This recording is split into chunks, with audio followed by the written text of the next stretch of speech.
All right, now we're going to go ahead and start. So hello, everyone again, and thank you for joining us today for this webinar on secrets management. So today we're going to be exploring multiple methods of managing secrets in GitOps. It's going to be more focused on Argo CD specifically. However, pretty much all of these concepts can be applied to other tools as well. So just a quick overview.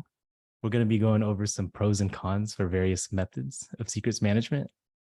We're going to better understand, how do I manage secrets within GitOps? We're going to have a demo of external secrets specifically. And then we're going to have a quick Q&A session. Some quick introductions. So I do want to introduce who we are and why you would trust us, essentially. So Nikita Kutselev, he's a solution architect here at Akuity, and he's implemented Argo and GitOps at quite a number of organizations. Thanks for joining and waving there, Nikita. So Nikita also built the demo that he's going to be showing later in today's webinar. And myself, I'm Daniel. I'm a developer advocate here at Akuity. I've held various roles involved in software delivery and transformation, and that's why you should trust me. I did include my Twitter URL there as well. So if you're interested and you want to follow and learn more about Argo specifically, please give me a follow. And then before we dive deep into all the content we have today, and we have a ton of content really deep into secrets management to show today, I just want to share a light quote real quick. So that quote is, never let anybody make you any smaller than you are. So especially, very important with security and when considering a solution that you choose for secrets, I would just want to encourage everyone to consider what your needs truly are and stay open-minded to emerging solutions, and always, fight for that better solution within your organization. Now, what to consider? So secrets management refers to the tools and methods for managing digital authentication credentials, or secrets. This can include passwords, keys, APIs, and tokens for use in applications, services, privileged accounts, and other sensitive parts of the IT ecosystem.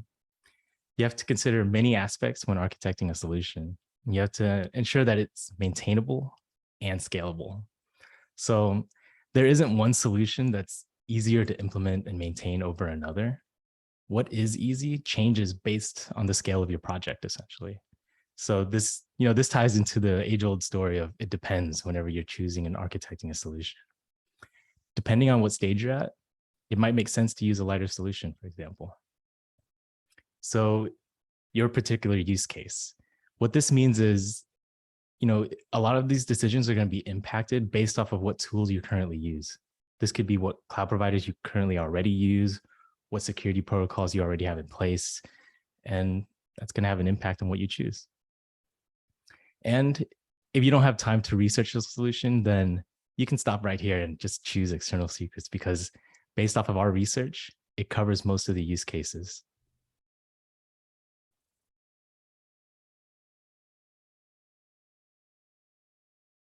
Oh, before we show all the solutions that we're going to be talking about today, I do want to just pull up a quick little poll and see what people think. What are the most popular tools to store and manage secrets?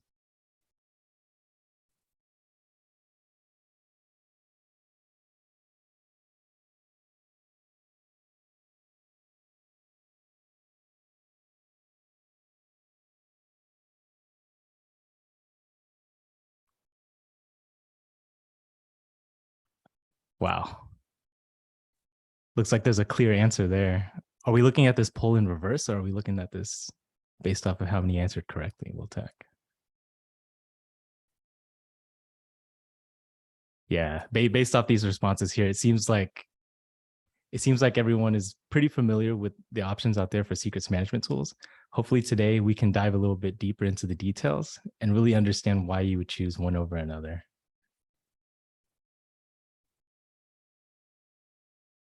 All right, so what solutions are out there? We picked some of the more popular ones to show today.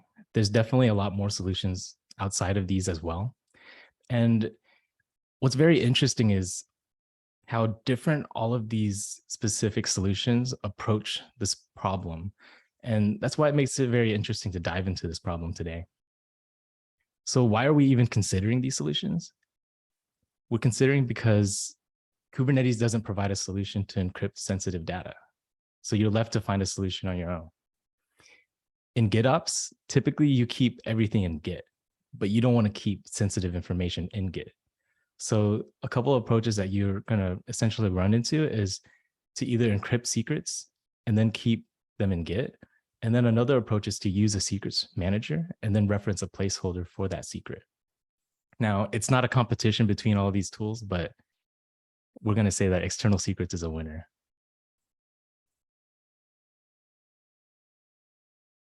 All right. The first one that we're going to be looking at is called sealed secrets. So sealed secrets, essentially, you have a custom resource called a sealed secret. And this is what's stored inside of your repository. So that's going to be what you store inside the Git repository right here. And what you have is a tool called kubectl. Kubectl has access to the cluster to retrieve an encryption key. So you essentially will have to create your secret manually within your machine. This sealed secret controller watches for any sealed secrets in the cluster across all namespaces. So every time you create a new sealed secret, the controller will detect it and create that new secret. All right. And I know that we said pros and cons, but I think for the rest of the webinar, it makes a lot of sense to refer to the pros and cons more as features, because what might be a pro for someone could be a con for another, although some of them are very obvious cons, of course. So within sealed secrets, you have to do a manual encryption of every secret. Sealed secrets are stored in Git, and there are no external dependencies. And when would you use sealed secrets?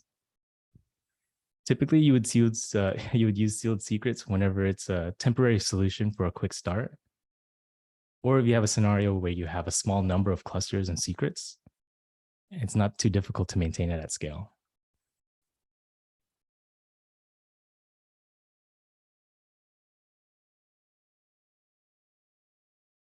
Next, we're going to take a look at Argo CD Vault plugin. So Argo CD Vault plugin, to better understand why this tool is created, is to understand the reasoning behind the creators, essentially. So the creator of this tool, they didn't want to use custom resources or controllers. And that's why Argo CD Vault plugin was created. This plugin, it only runs at the time of a sync. So whenever you either do a sync or a restart of your pod, for example, like a hard reset, that's whenever the placeholders are replaced. So you'll notice you're going to typically keep your placeholders within your Git repository. This Vault plugin is going to run, and it's going to use this configuration to access one of your external secrets managers. And you're going to notice going to all these external secrets managers that within these two other ones, we put in some dotted lines. And that's because with Argo CD Vault plugin, despite supporting multiple secrets managers, it can only connect to one at a time. So once it reads that, it's going to create a patch secret.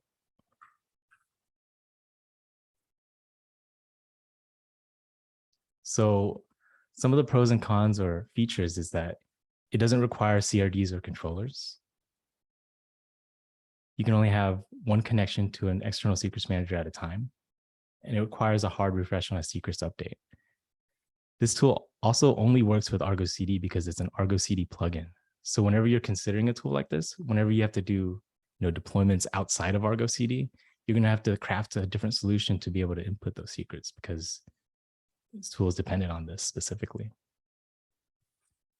Now, when would you use this tool?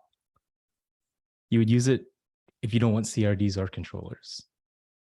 You'd also typically use it if you only manage resources with Argo CD specifically.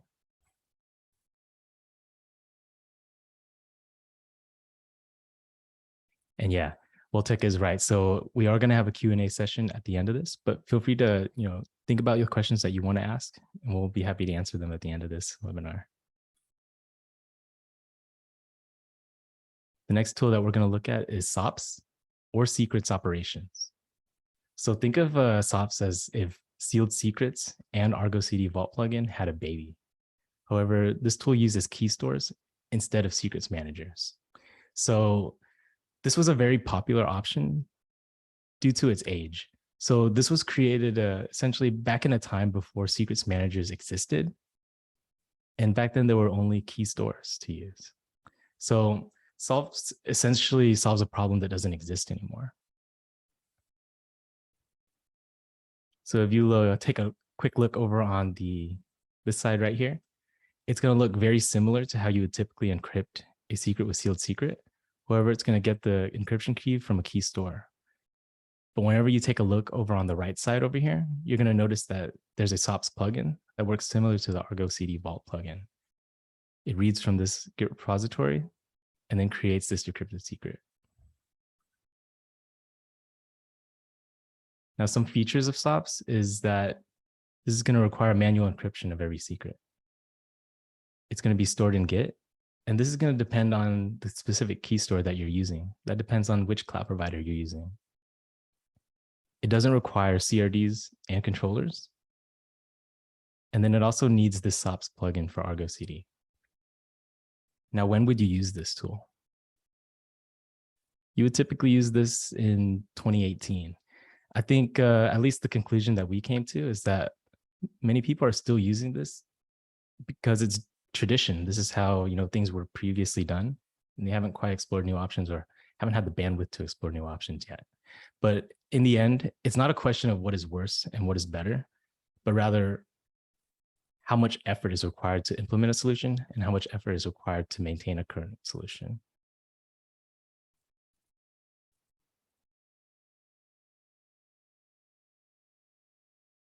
Next up, we're going to be taking a look at Vault Agent. So Vault Agent is a solution that was created by HashiCorp long before Kubernetes was a thing. So it's not really a Kubernetes native solution, and it only works with Vault. So how this Vault Agent works is that there's a sidecar injector controller that injects a sidecar into your pod. So essentially, it's an agent that runs within your pod, and this agent mounts a volume from which the secrets are read. The Vault Agent is a process that runs within your pod. Just wanted to highlight that again. So what this means is that it can update secrets on the fly. This might be a good thing, but there's actually a price to pay in terms of maintenance and scalability. So think of it in this term, like essentially, if you had 1,000 pods, that would mean that you have thousands of agents running and making connections. So some features of Vault Agent is that it doesn't create a Kubernetes secret.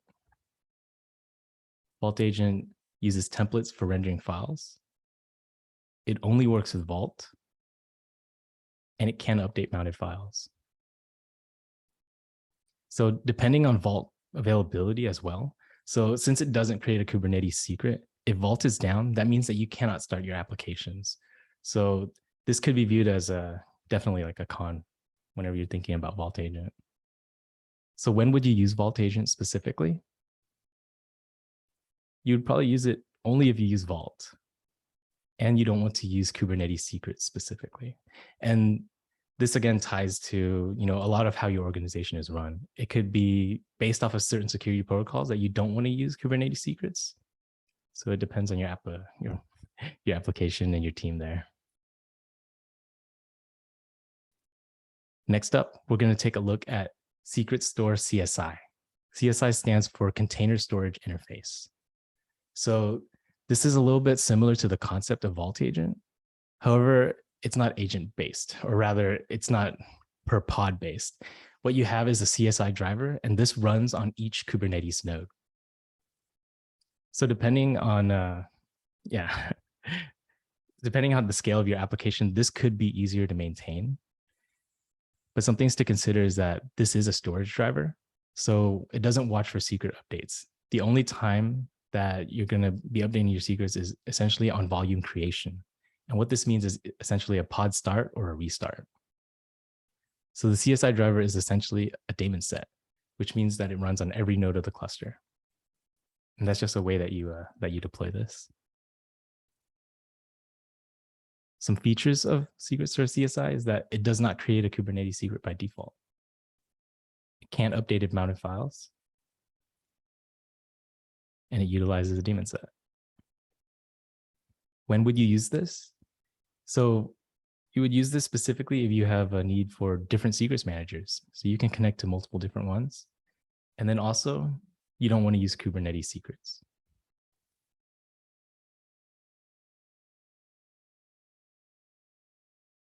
And then last but not least, we're going to be taking a look at external secrets.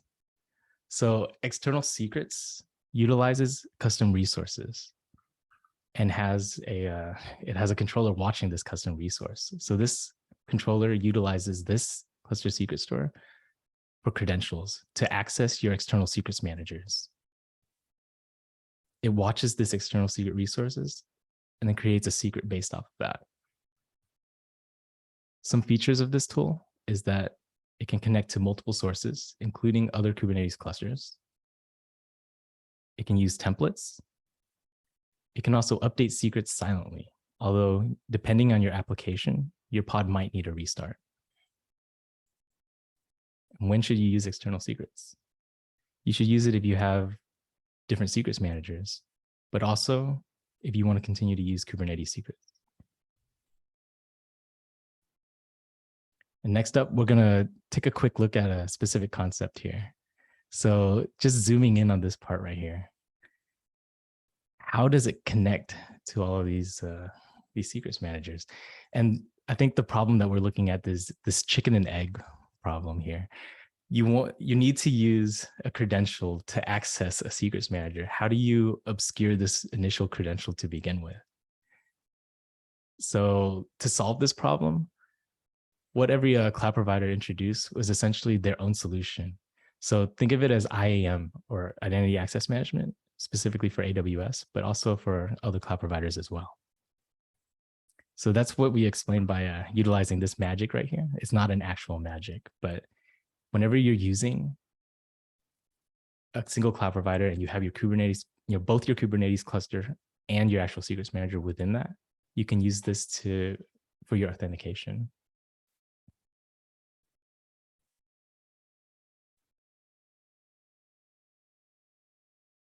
Now, what if you're using multiple cloud providers? So there is a solution that exists for this specific scenario as well. So I would say it is out of scope for today, but whenever you're considering on-premise or multiple clouds, there is something called Workload Identity Federation, which allows you to authenticate outside of your cloud provider for these specific tools. And we would love to dive in and talk more about this. Please reach out to Nikita and I, and we'll set up a session and speak about that. Now, which strategies are the most popular? So we just took a quick look, pulled up all of these solutions that we dove into today, and just checked out how many stars they currently have. And, SOPS looks really popular, but that's probably because, it's an older solution, so it has a lot more adoption. But you also see other methods that are starting to grow. Sealed secrets growing, a lot because people are starting to adopt Argo and to adopt GitOps specifically. But then also external secrets starting to grow because organizations are starting to scale their Argo CD implementations.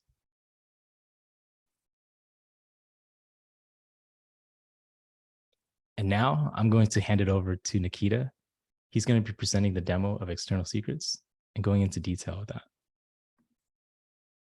Okay, hello everyone. Okay, let me share my screen. So to show the demo of external secrets, we need to some kind of an example application, and we choose Grafana as an example application because, well, it is something you might use in real life, so it's reliable.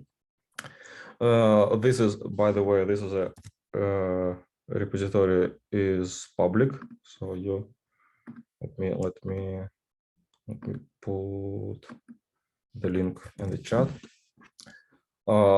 You feel free to go through this repository and figure what's going on here, but basically we install official Grafana Helm chart with some customization, with some custom files. So let's go straight to the secrets. We have two secrets here. And this is one. This is a secret where we keep admin username and admin password. So what you see here is a source of our secrets, is a secret store reference, and we have a target or destination for our secret, and we choose to use the same name for the external secrets and for the secret. Let's go straight to the application. This is our application. This is all the resources, and this is a external secret, which is a parent for our usual secret. And if we have a look at our secret, you see our two keys, user and password. And if we have a look at the pod manifest, we can see how we use the secret. Right here, we create two environment variables, admin user and admin password, and we can check the value of this environment variables in the terminal. But okay, sorry, it's a typo. So admin user is admin, and admin password is Akuity. So by the way, this terminal is a new killer feature of Argo CD 2.4. So check it out. And if we go to Grafana web interface and we type admin and Akuity, we can see that indeed this is a correct credentials. So by the way, all these URLs are public, so you can go and check it out. Let me put this into the chat.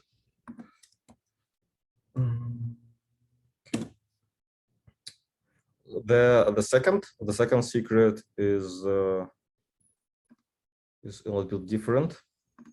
It uses a template in our target. So we don't use only secret name, but we also tell what exactly we want to see in our secret.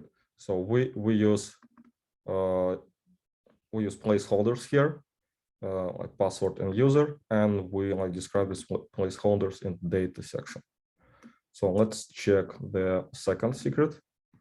It's we call it Grafana secret files. So this is the same manifest. It's synchronized, and if we check the secret, we have our data source YAML with information. And let's go and check the manifest to see how we use the secret, and we mount the secret into etc secrets directory. So let's go to terminal and see how it looks. If we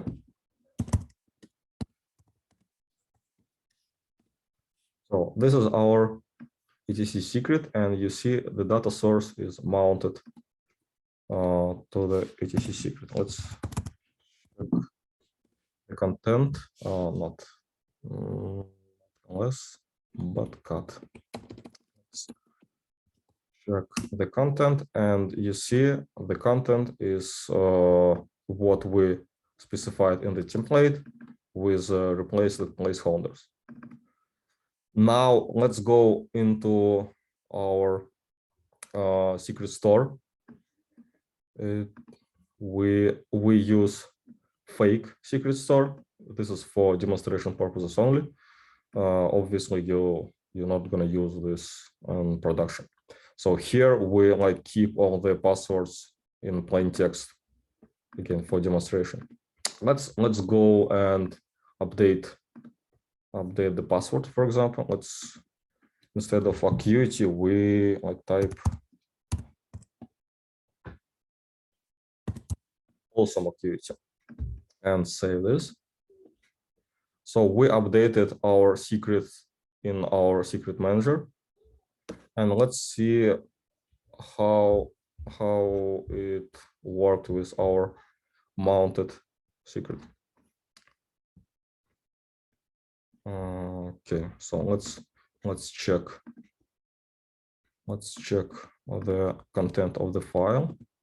So it's still Akuity, but the refresh interval is 1 minute, so we might want to wait for some time, and it should be updated automatically without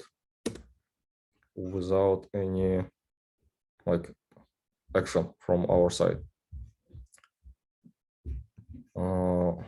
Let's check the questions while we wait. Okay, can connect with. Yes, we are using external secrets operator. This is correct. External secrets is deprecated indeed.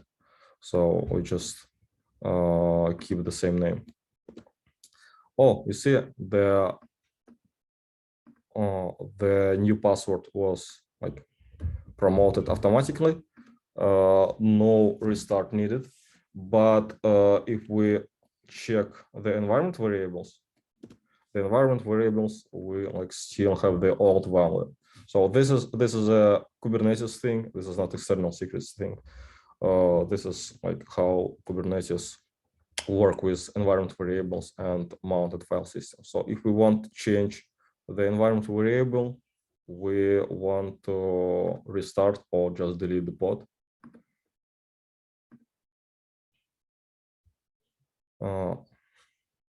Yeah. And in the new pod,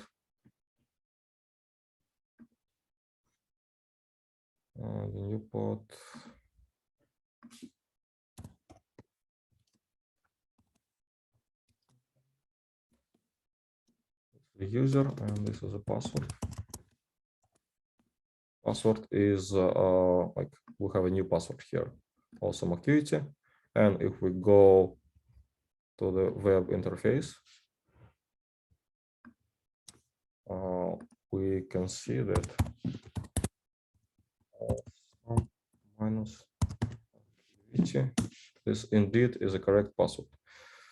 So this is the end of our demo. By the way, this is a dashboard for Argo CD for this exact Argo CD we used for deploy the application. So again, this URL is public, so you can go, you can log in, you can use username admin, and the password is awesome Akuity right now. So yeah, this is the end of so this is the password. So this is the end of our demo. Okay, let's check the questions. All right. Before we get to the Q&A session, and thank you for showing that awesome demo, Nikita. I do want to just thank everyone for joining us again. I hope this webinar is helpful in everyone's GitOps journey. I do want to encourage everyone to try out all of these methods to determine which one best fits your need. But if you don't have time, of course, use external secrets. But I do want to mention, just make sure to check out Akuity.io, the Argo project website, the CNCF Slack, the awesome Argo list crafted by Terry, and just get involved with the community. And I do want to ask, please follow both myself and Akuity on Twitter to find out more details about upcoming webinars. We're also going to be doing a giveaway of, the Argo t-shirt that I'm wearing today. So if you go find that tweet, give Akuity a follow and let us know what was your preferred way of managing secrets. We'll be doing a giveaway based off of that. And again, if this was too much information to absorb, then you're in luck, because we're going to be publishing a recording of this webinar and a blog post next week. And then at the end of this webinar, we're also going to be bringing up a survey just to understand, how this webinar went, and also ask what would you like to see next in a future webinar? But with that said, let's go ahead and hop into the Q&A session. Feel free to ask a question in the Q&A, and then we're going to do our best to answer it. And let's keep it secrets focused for today. Thank you, everyone.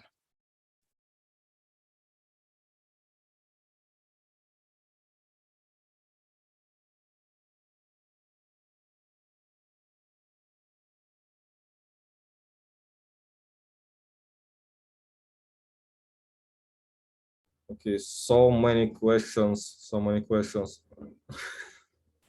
Okay. Which is the most secure option? Create Kubernetes secrets or use Vault agent? So it depends on what you like consider secure. The difference is some organizations, some might consider that Kubernetes secrets are not secure, less secure. But in my opinion, you can like manage the security with Kubernetes airbag and permissions, and you. But if you don't want to do it, if you don't want to like do this, if you want to like mount files into containers, avoiding Kubernetes secrets, then Vault agent might be considered more secure. But again, it's I don't think it makes any difference, in my opinion. Okay.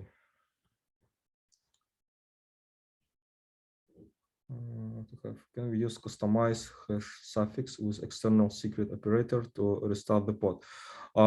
That's a great question. I didn't find the way to do this. I think it might be like some solution for this, but I haven't found it yet. Okay, how that you're getting the secret stored in Git repo through external secrets into the cluster to call it as a GitOps secret management. So GitOps in a sense that we keep coordinates in Git. We have two approaches into GitOps. Like first we keep secrets in the Git, and the second approach is we keep coordinates in the Git. So external secrets utilizes the second approach. So yeah, this is one of the approaches. Yeah, and Sudarshan, that's a really great question. So whenever you're thinking about GitOps, like I personally believe that, pure GitOps is definitely a thing, but I think that GitOps is meant to be broken in some parts as well. So a lot of this is really going to depend on your specific use cases, but I don't view GitOps as one completely pure approach. Okay, how will you manage secrets in case of sealed secrets when the cluster on which kubectl is there goes down and you have to build a new cluster? So that's a great question. With sealed secrets, the decryption keys basically also secrets. So when you install sealed secrets, it generates the decryption keys, and this key is unique for each cluster, but you can like copy the keys from one cluster to another and use the same decryption keys. So do you have to create the sheet? So if you use the same decryption keys, you don't need to re-encrypt the secrets. But if you like use different encryption keys, then yes, you have to like re-encrypt the secrets. Okay. Oh my God, so many questions. Where is the secret stored? Is external some vault? So again, we have like two approaches. The first approach is we keep encrypted secrets in the Git. In this case, the secret stored in Git. And the second approach, we keep secrets in some kind of secret manager. And this is like It could be HashiCorp Vault, it could be Amazon secret manager, could be Google secrets manager. So yeah, secrets are stored in some external vault.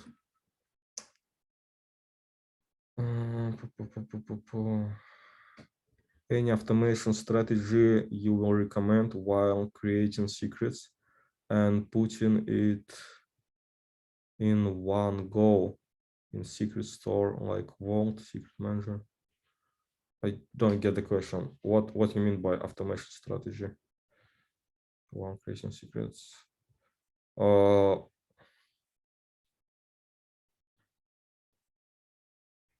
So automation in the sense of creating secrets. So secrets are created by like secrets operators in the secret managers, and you use automation. I cannot think about anything right now in terms of automation. You can well, if you can use automation to put secrets in in the vault, but you don't have any tool for it. You just use API. If you use Google Secret Manager, you use Google API. If you use HashiCorp Vault, you use HashiCorp API like to create the secrets. So this is I'll use automation while creating secrets. Okay, I'm a bit tired here. Maybe anybody else wants to answer the questions? When you were talking about external secret management like HashiCorp Vault, how customizable is this? For example, is there a way to have an integration with internally built secret store that's not publicly available? So external secrets could connect to any secret management tool. So so you're asking if there is a way to connect not to HashiCorp Vault and Google Cloud, but to create your own plugin for external secrets, right? So external secrets is a is open source product, so you can create your own solution, your own plugins for external secrets, of course. I don't know how to do this, but I'm pretty sure it's possible.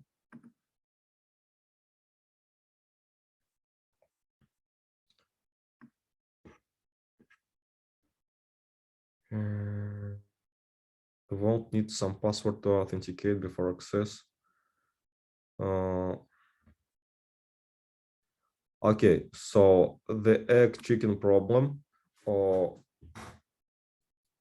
have a solution, and solution is different from different cloud providers. For HashiCorp Vault, you can use JWT tokens from your Kubernetes user to authenticate in HashiCorp Vault. So the short answer is solution exists, and just check the Vault manual. It's not straightforward, but it exists. You can configure it.